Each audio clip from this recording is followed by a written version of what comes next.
Ay, hello mga kabangka. Ay, nasisilaw ako. Teka, baka malusaw ako.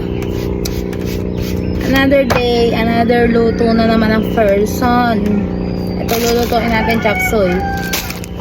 Sahog at ay balon-balunan, syempre. Wala nang hipon, hindi na nga pa si Edward. Kaingay ng manok. Sahog ko na lang din kaya dito, na? Pero bago lahat yan, maghahasa muna tayo. Ayoko kasi ng kutsilyong mapurol. Gusto ko dire-diretso pag naghihiwa.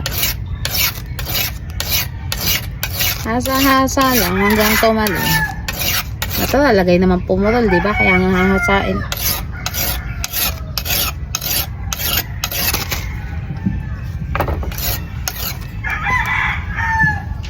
Wala akong kasama. Iniwan na nila ako lahat. Andun sila. Si Edward nasa kubo. Si Sab pumasok. At si Boss Angelo naman bumunot ng lambat. Nag-alimasag. Ayaw ako isama. Mainit daw eh.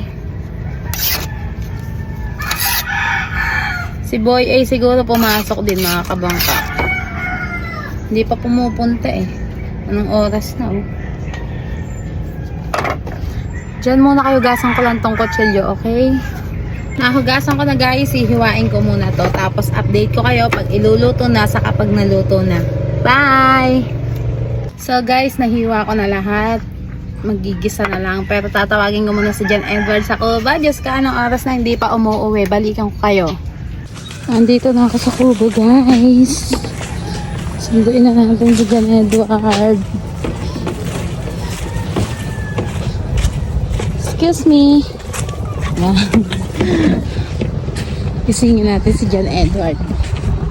Anong oras na hindi pa nagigising?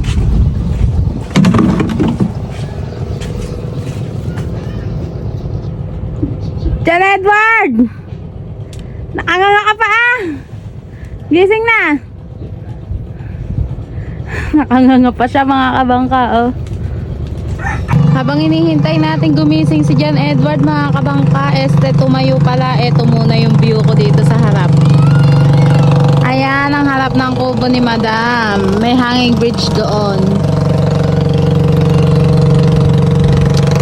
Sarap dito mga kabangka. Tapos nandito ako sa ilalim ng puno ng alateris.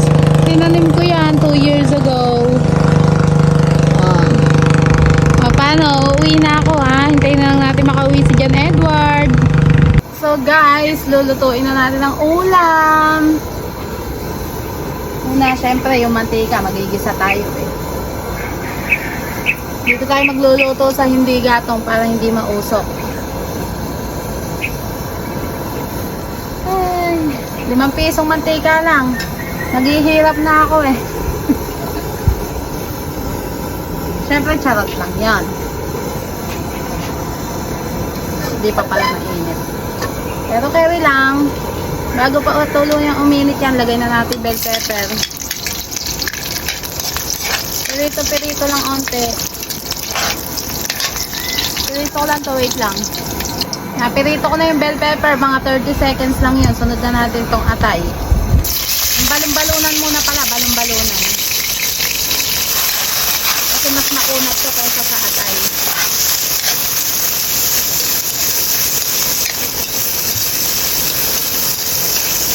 Pirito lang onte.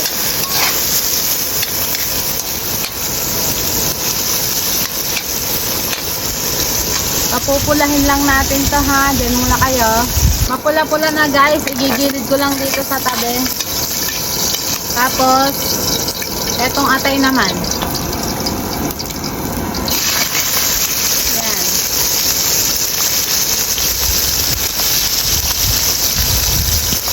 Papupulahin lang din tong atay. Tapos magigisa na tayo ng bawang at sibuyas.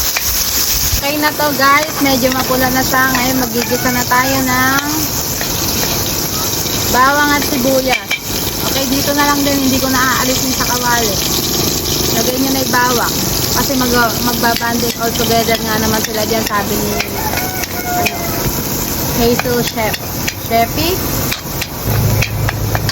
Yung iba maraming version nito, pero ito kabangka version to, mga kabangka ko. Hindi pare-pareho yung lasa ng chop suey, guys.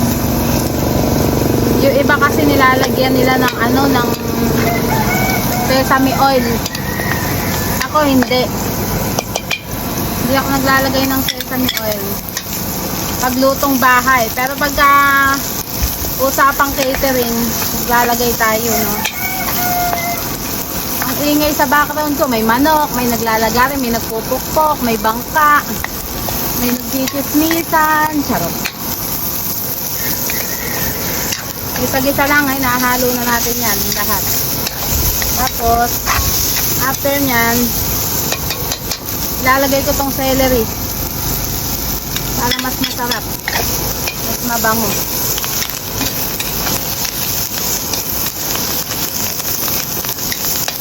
Ganyan lang. Tapos maya maya lalagay natin yung oyster sauce. Pwede na yung gisa na yan, lagay na natin yung oyster sauce.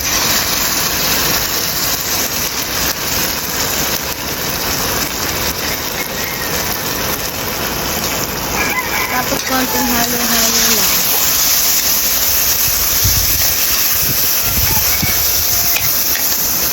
Tapos pagka nahalo na, lagay na natin itong mga ano, medyo matitigas na gulay. Para maigisa din natin, no?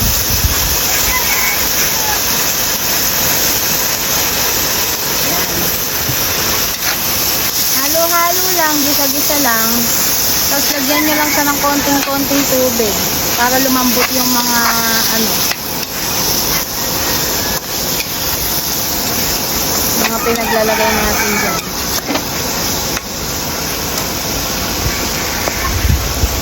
Ang init, hindi ko mahawakan. Hintayin lang natin siya mag-isa ng mabuti, tapos lalagyan natin ng konting tubig, tapos lalagay na natin ito maya-maya. Isang mangkok na tubig, guys, lagay na natin. Hintayin lang natin kumuluto, tapos ilalagay na natin yan. I-half cook lang kasi natin itong mga ano na to, kaya huwag tayong masyadong masabaw, hindi masaya yun. Guys, kulong-kulo na siya, kaya ilalagay na natin yung ibang gulay.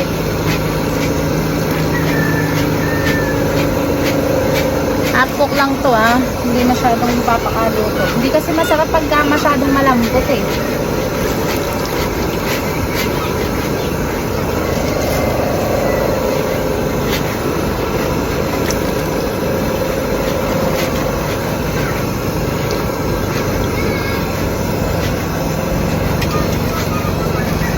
Tapos, lalaki ng hiwa ko, no?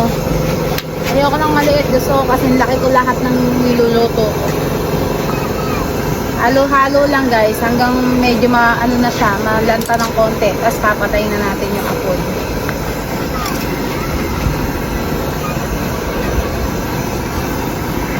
Masarap to mamaya. Sana merong isdang dala si Papa Angelo para meron tayong pirito. Mga kabangka, bago siya matuluyang mahapok, ilalagay natin yung bell pepper na pinirito natin kanina para lumasa na din. Tapos haluin lang, isang kulong na lang, tapos patayin na agad. Ganyan lang.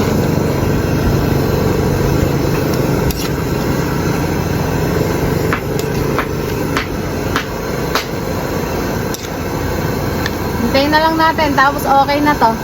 Nakaluto na ako, meron ng gutom-gutom dyan sa likod ko. O, tingnan mo, nagbabalat na naman ka.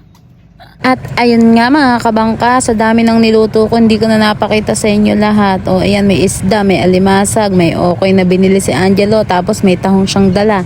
Kaya naman chibugan na. Until next vlog, bye! Mwah!